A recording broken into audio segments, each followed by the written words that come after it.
everyone, and welcome to another episode of Early Bird Anime with Meg and Dan. I'm Meg. And I'm Dan. And perhaps this will, affect the evergreenness, but it is October, and we would like to indulge in some material that would fit in the season of Halloween. So today we are discussing the short film Kakurenbo. Okay, Meg, what is it called? I don't know. It's kind of fun seeing you struggle with that. It's actually called Kakurenbo, which means hide and seek. And it is, as Daniel said, a short animated film, which was written and directed by Morita Shuhei, who also worked on the short film compilation called Short Piece, and also was responsible for the anime adaptation of Tokyo Ghoul. The film compilation, at least one of them won an award. Tokyo Ghoul, I've seen some of, and I'm not impressed. Kakurenbo, however, premiered at the Tokyo International Anime Fair in March 2005, and won notable entry in the general category. It was released by Yamato Works, and it was licensed in the US in the same year by Central Park Media, which later went bankrupt in 2009. The movie was broadcast on Cartoon Network's Adult Swim on Halloween 2005, so it is really fitting for the season. Oh, I did not know that. Me neither. I must have been sleeping. There are a variety of demons which appear in this movie, which are all based off of creatures from traditional Japanese folklore, such as the kitsune, or the nine-tailed fox, which is a magic-wielding shapeshifter, or komainu, which are often lion-like guardian statues of Shinto shrines, which I think is pretty cool. And the team who worked on Kakurenbo got together again to release the 2011 rom-com sci-fi OVA Koisento, which is kind of a radically different genre from what it seems like. Daniel, do you want to give us... Yeah, I'll give us a little summary. I consider this more of a short film. Yeah, very short. I digress. So, a group of children seek out a mysterious ghost town set in the middle of Tokyo to play a little friendly game of hide and seek. But this is no ordinary hide and seek game. The stakes are raised drastically as the players are but they must wear fox masks and are pursued not by each other, but by a collection of wooden demons that live in the city. And if you are caught by the demon, you seemingly disappear forever. While some of the children are there out of curiosity or perhaps to prove that they can outbest the demons, one boy is in search of his sister who disappeared playing the game shortly before he entered the city. All of the children, one by one, discover exactly what goes on in this city, though. And, since it's hide-seek, I like to think they had fun doing it, but... Oh, yeah, and they got lots of exercise, too. Points the other way. They get lots of exercise. Michelle Obama would be very happy about that. And, I mean, yeah. So, Meg, what were your thoughts of Kakurenbo? Well, I really liked the atmosphere of this short film. That was definitely one of the first things that stood out to me, because it opens with this very, very, very long pan down of really, really tall building that's basically just like a bunch of traditional looking Japanese houses stacked on top of each other. And there's like this ominous music in the background, and you hear child voices whispering very softly to each other about this rumored mysterious game of hide and seek. And oh my gosh, it was just so cool. I really liked the visuals of it, the aesthetics of it. It had a really Japanese feel to it in the buildings. It definitely felt like Japan. The music had a really distinct traditional, feel to it in a really ominous way. And I liked the character designs too. I thought it was a really good touch that they added the fox masks. It actually reminded me a lot of the Oinu tribe in the later stages of the video game Okami. So I did really like the aesthetic of this film. I was a little bit disappointed in terms of the substance to it, though, because it's so short. It's 25 minutes. That's barely any time to really do anything, and you have this story that jumps between these 8 different kids. And so, because they're jumping around so much, there's really not ever any time to flesh out really any of the characters to a point where you can really get invested in them. So, I do think it suffered a little bit from that. What about you, Daniel? I agree. I also picked up on the interesting pan at the very beginning of the movie, panning all the way up from the sky down to these buildings, lower and lower, and all the way you're down to almost like this under. It felt like an underground city. And I thought that was really cool, just because it gets you into the movie, and with the kids narrating about like the game, like you don't see them talking, so you sort of have to pay attention a little bit more to what they're saying. But meanwhile, this interesting landscape is set before you, so it's an interesting way of both establishing the world, I think, and also setting up like what the kids are going to do. I thought it's kind of like dumb to say, but it felt very Japanese. It Because did. it was made in Japan, but it also had like a lot of these like very traditional aspects to it, like the fact, like you said, they wear the fox masks and they deal with demons. But to me, one of the things that really like shot out at me was the logo for the movie, the one that said Kakurenbo, reminded me a lot of like some kind of like Studio Toho production film of like Godzilla, and the music definitely too, very ominous and like boom boom boom boom boom boom, really cool. Had a great atmosphere. Yeah, great atmosphere. I'd agree. Overall, the movie, I went into it with no expectations, really. I was expecting an interesting little short horror, maybe survival kind of movie. And it was that, but it did things that I'm not a fan of, and I would have liked to see some other things done. For example, let me get into, specifics. Hmm. I think it was super cool that the kids were being chased by demons, like, Right. and they take a simple concept of we're playing hide and seek, and it turns into something way bigger. Like there's so many crappy horror movies out nowadays Hmm. that are like they're making a Ouija board movie that seems to be like invading my YouTube ads. Every time I click on a video, I'm getting the Ouija board movie. Like you could make a horror movie out of any childhood thing, because kids are creepy. It's like the kid who goes la la la la la la. There was some Like of that kids here. are creepy, and there was a little bit of that too. Like the kids going. It's like, oh, don't do that. Moikai. Oh, it was creepy. It was like, but like that's why. Yeah. So I think taking a simple concept of hide and seek and making it into a thing where demons are chasing you, really interesting setup and idea. I think the fact that they wear the masks so you don't know who each kid is, also really cool. And the whole thing of, the kids disappear. It's like, well, they're all wearing these fox masks, so it's like they all become anonymous and then they disappear. So that's like an extra little scary touch. Yeah. But overall, to me, there were things that I would have liked to see more fleshed out because it was left a little bit ambiguous. Yes. I would agree. And I think it was because they didn't have any time, really. So you have this character who's like a little street delinquent, and he's got his 2 lackeys tagging along with him, and he wants to disprove that demons exist. But he's just an obnoxious thug, and his lackeys are just his lackeys. You have this mysterious set of twins who have glowing red eyes behind their fox masks and who don't ever speak, but who, when facing up with the demons, are actually really chill about it, surprisingly, and they fight back, and it's like, okay, what's the deal with them? But you never find out because there's never any indication to their backstory. And then you have I guess you would call him the protagonist, whose name is Hikora, and his friend Yaimao, and they're looking for Hikora's sister, but we really don't know anything about Hikora or what he's like or what his relationship with his sister is like. His friend Yaimao also wants to find the missing kids, but we don't really know why. We don't really know who any of these characters are. And yeah, exactly. And to me, it would have been really interesting if, and I understand that the movie was the short film was only 25 minutes long, and I get that.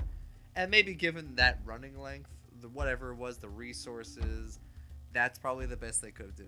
But I would have liked to see a longer production of this where those things could be fleshed out. Like, oh, I want to know why the delinquent kid maybe is a delinquent kid. Or maybe I don't need to know that, but I want to know why he wants to find the demons. Or even, like you said to me after we watched it, why his lackeys stay his lackeys. Yeah, because he's not very nice to them. Yeah, he's not nice to them, but they seem to be kind of devoted to him. And then there's the scene where it's like, go find some food, and they both leave, and he gets kind of sad. Yeah. And it's like, okay, that's like a little bit into the character, but it's like nothing. You can't hold on to anything and say like this is like a cold hard truth. Yeah, and I think that in this case, because it was so short, it might have been better if they hadn't jumped around between characters so much.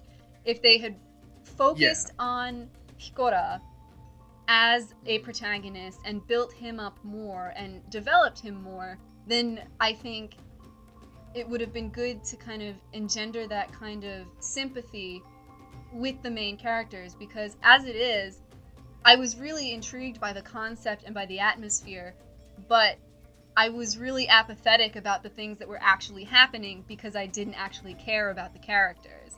So at the end, I didn't have any kind of investment on whether it turned out one way or another, and I was just kind of like, huh, that was interesting. Yeah, like, it fell flat to me because of that. Like, I think, oh, it was interesting that Hikora, his friend, wanted to go along, but I just want to know what happened to these kids. Mm-hmm. And I'm thinking also, like, there's some stuff that's left ambiguous, as I've said earlier, and some of it's interesting. Like, when I was watching it for the first time, I was like, is this in, like, some sort of weird post-apocalyptic Japan? Like, how come there are no adults in this story? Which I'm okay with. I like that there's no adults in this story because it makes it scarier. And it had my brain, like, feeling these, like, possible things. Like, are we in, like, some weird world where there was, like, some fallout and, like, they're like, don't go into this part of the city anymore, and so they don't. But I'm like, how come the adults don't? Like, they never mentioned that adults seem to be worried about the disappearances. Or adults are never mentioned at all. Yeah. Like, okay, that's interesting. But I just want to, like, know some stuff. Or even on the other side, the demons. I want to know why the demons are collecting kids. And we obviously find that out by the end, that they are hooking these kids up to a weird contraption where they, like, can use their life force to power the city. Yeah. But there's so many, like, implications of that make me want to know a little bit more, and the movie does not address it. Like, there's only 5 demons that in we an see. entire city. That we see, of course. That's left ambiguous, then, you could say, is that how many things are in this city? Right. And it's not like a good kind of ambiguous. And I get that the monsters, the demons, want to take children and hook them up to machines. I get that. I think that's cool. But what I don't get is why they want to do that. Like, and they also say, like, it only works for a little bit. So we have to constantly be playing this game of hide and seek and luring more kids into the city. And I'm like, that's a cool idea. But if you're doing it for the sake of, you know, conserving electricity and creating power, maybe you should just invest in a battery. Yeah. Yeah, Like, I do think it would have made more sense if the reason they were going after the kids was for a more demon-like reason, like, we want to eat them because they taste good, or even we just have fun chasing these kids around and tormenting them type of thing. Or I think it could have even been fixed. Yeah, that definitely, if they were just messing around, as I think Japanese demons and crazy beasts from their mythology do. But if they just left out that they like that the kids can only power the tower for a little bit, if they just changed that maybe to, we've been trying to get enough kids to power the city, because that creates a whole different sort of end game for them. Like, they've been wanting to turn this city back on, Right. but instead it seems like they fruitlessly turn the city back on, and it stays on for like 5 minutes, and then they're like, oh, we gotta get more kids now. And it's not like, oh, we need like 3 kids. It's like, we need like 5 billion children, because they go all the way up. There's so many kids. And it's like, why, like, seriously, get a battery. But maybe they're like special demon lights or whatever that can only run on child souls. Or maybe child souls actually do just have really good wattage and are more efficient than batteries. Who knows? Yeah, how many gigawatts does a child have? Why? But then the other thing is like, how come a child? How come they get the children? Obviously, I like the angle of like we do it to get hide and seek. It's an easy way to get kids in. Yeah. But it's still like between us speculating about why the demons are doing it, it's exactly that. It's speculation. Yeah. And that's something that I don't necessarily like when it doesn't have some sort of definitive thing. Like you can say, "Oh, the ending of Inception did the." Okay, I might spoil Inception for anyone that's out there. The ending of Inception. Does the top fall over or does it stay up? And was it a dream the whole time? Is he still in a dream? That's an interesting like cliffhanger thing. But there are like clues throughout the movie that can point to either side. So then it's up to interpretation. You can be skeptical and do this and that. But there's foundation to it, whereas this is like they throw stuff out there and you kind of have to make sense of it on your own. Right. You know what I mean? And yeah. That's why I think if there was actually a longer version of it, I'd be really into it because I like the idea a lot. Yeah, same here. And I think one last thing we should mention. I don't know why we haven't yet, but the animation was CG. I don't think it was that much of an issue for either of us. You know, normally we're the poo-pooers of CG. Yeah. But it wasn't bad. It wasn't bad. I did think though that it looked like a video game, and at the same time, it looked like a well-done cutscene from a Japanese video game. Like the frame rate and the animation were fitting. Yeah, it reminded me of Okami, and I love that game. Yeah. So. Yeah, it looked good, and the other thing was it didn't look like I said it looks like one of like the Fire Emblem cutscenes from like the GameCube era onward to the DS games, but it was better than let's say the CG because it looked very similar to me. The CG used in the new Berserk anime, Right. which looks very choppy because the frame's not really like, there. Well, also I think it's that the animation it's kind of obviously CG. But yes, the little, I guess, unnatural movements that brings along, I think fits in well with the atmosphere and with the background. Like the characters don't stick out awkwardly from the backgrounds. Yeah. It fits together in a really nice way. So yeah, absolutely. you know, it's still not my favorite thing, and I think this would have still looked really good if they had done like a quality two-dimensional animation of it, but it was not terrible at all by any means. When it was done and I had the full picture in my head, I didn't think, man, this would have looked better in 2D animation. This was a case where I was like, it worked. The animation in a way didn't come into my brain as like, oh, it should have been this way, it should have been that way. Like it was fine the way it was. Yeah. And for once I'm really happy about that. Yeah. Some stuff that's CG is just like really ugly. Like no, overall, if we make our conclusions, sounds good. I think it had a lot of potential, so I appreciate it as an interesting little niche horror sort of short film. I think that the nature of it being a short film, there were some things that were hindered, but I like the potential, and maybe one day there will be a sort of expanded upon story. I agree. There were a lot of aspects of it that I liked. Definitely, I really wanted to like this because just the aesthetics appealed to me so much, and I would definitely look forward to seeing a longer or expanded version of it. I think that does it for us. Yeah, I think so. If you liked what we said, please, you know, click that thumbs up. And if you think maybe you'd have something interesting to add, by all means do. We're open to this sort of stuff. Comment, and if you really like us, give us a subscribe. Because, you know, paid forward. Yeah. Anyway, we're the Discount Ramblepants. And remember, now you're it. All right, happy Poetry Day. Happy Poetry Day. It's actually Poetry Day. That's a... Oh, really? Well, it won't be when we post the video. Yeah. Well, yeah, no, it is. Well, okay. Well, maybe I've missed. I've made a miscalculation. Nobody listen to this part. I'm leaving. Bye. Bye.